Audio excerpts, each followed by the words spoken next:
बाली जो बाली इंद्रंकर पुत्र प्रबल पराक्रमी तेजस्वी थिले कहा को भी दुनिया रे मानु नथिले। आउ जेतबेले सी जन्म हो जाइथिले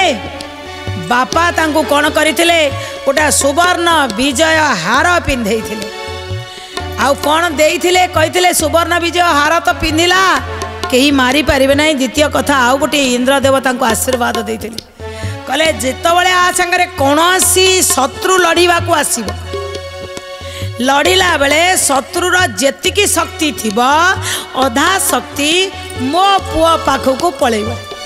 आज्ञा ये शक्ति पाइकरी आसीथिले जेतबेले से आसिकरी ये दुंदुभी राक्षस सहित युद्ध करिया को बाहरिले। आज्ञा दुंदुभी मोइसी भलिया देखिया को थिला जेतबेले युद्धर आह्वान देकरी बळिकी भारी छेउ लेउकी कर्कश भाव रे कहले बाली अंतपुर रे थिला। बाली अंतपुर रु जेतबेले आसी देखिला अरे ये राक्षस ये महिषी भलिया देखा जाउची ये मो सहित युद्ध करवा आउरी छेगुलेकरी कहले। ये कहले ठीक अछि आज्ञा दुई जन कर धस्ता धस्ती युद्ध चलिला जे दुई जन का भीतर एमिति युद्ध रे कमी चलिला बल शत्रु पक्षर किए से ना दुंदुभीर बल कमी गला ता बापार अछि से बेकरे माला पकई के आसी चंदी कौन करा ना अधा शक्ति ये बाली रो शरीर भीतर को पहुंची गला। जेतले बाली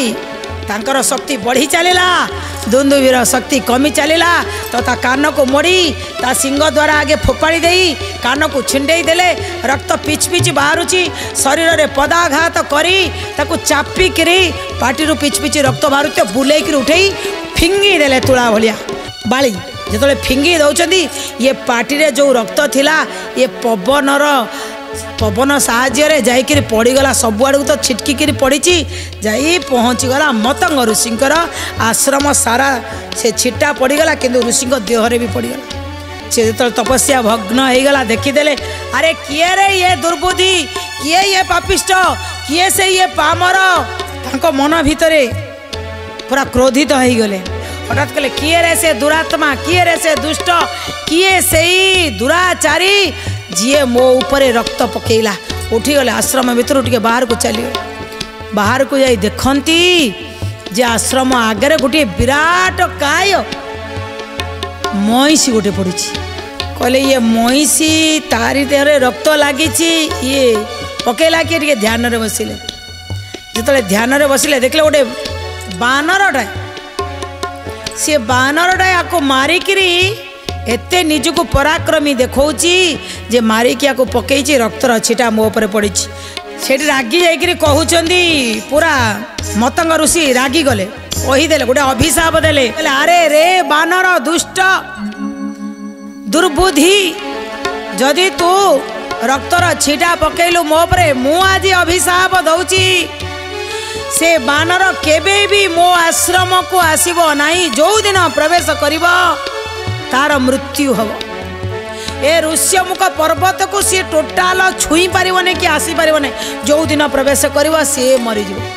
टोटाल ऋष्यमुख पर्वतटा को कह ता सहित कहले एठी थिबा जदि सेई बाली सेई बानरर केही अनुचर थिबे ताकू जे सहयोग करुथिबे से बानर माने जदि ए आश्रम भीतर को आसंती आ जदि मोर तांको सहित देखा ही जाए मोर नजर से माने आसंती ताले कई हजार वर्ष पर्यंत से माने एठी पत्थर होकर पड़ी रही। मातंग ऋषि देई देले एते बड़ अभिशाप काली ठारू ता ऊपर एगुड़ा सब लागू हो जिवो। आज जो माने से किष्किंधार बाड़ी अनुचर अछ बानर माने जदि मो आश्रम रे बा ऋष्यमुख पर्वत ऊपर यदि कहीं भी बानर अछ ए ये मातंग ऋषिंकर अभिशाप को शुण बाहर सब आज काली सब मरिबो नहले पत्थर हो जिवो। संगे संगे जेते सब बालीर अनुचर माने बानर माने थिले से ऋष्यमुख पर्वत रे सब गोटे गोटे कर बाहरिकी समते चलिले किष्किंधा आड़ जिते किष्किंधा रे जाई पहुँची गले बाली समुद्र लाखे कुआड़ा आइल मांकड़ माने तो से जंगल रे रहिबे ना गछ फलमूल खाइबे पुणी कुआड़े पड़ी आइल कौन पाई ऋषिमुख छाड़ी आइल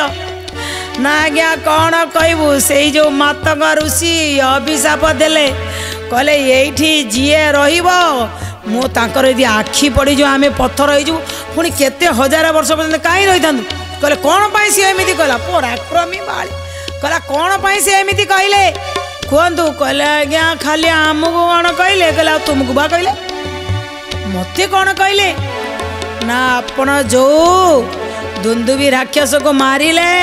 आको जो बुले बुले बुले बुले एकात्र फिंगी देले ता पार्टी जो रक्त बाहरिला रक्त बाजाई आश्रम चारा पड़ीकरी से रक्तर छिटारे आश्रम अपवित्र हो गला आ ऋषि शरीर अपवित्र हो गला